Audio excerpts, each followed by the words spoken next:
The Wolfman is a movie about where Lon Chaney goes to his daddy's house. He's an astronomer or something. He's got a big telescope on the second floor of his house. And he came up to help his dad put a new lens on the camera, I think.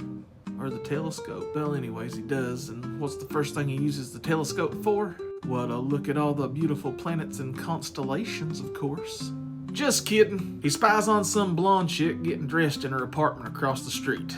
It was the 1930s, so pervert laws weren't invented yet. So anyway, like a perfectly normal person, he immediately goes downstairs to the antique shop where she works. You know, to be a weirdo and gaslight her a little bit. He's like, "Can I see some earrings? Specifically the ones on your nightstand. They're very beautiful."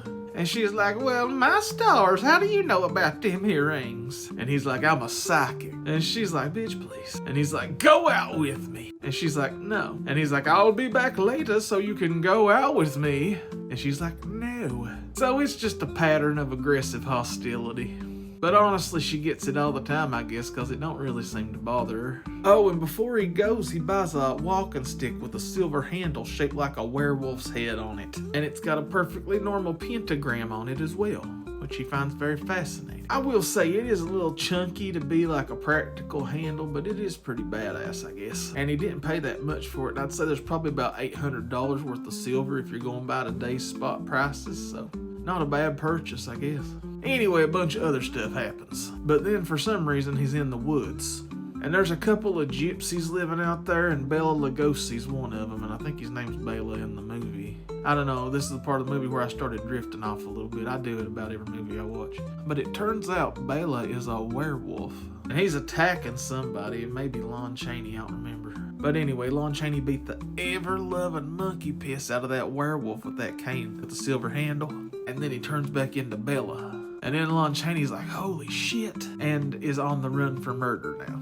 And that's basically the whole movie, I guess. Lon Chaney keeps getting accused of murdered and misidentified. He kills Bela because he's trying to protect somebody and defend himself.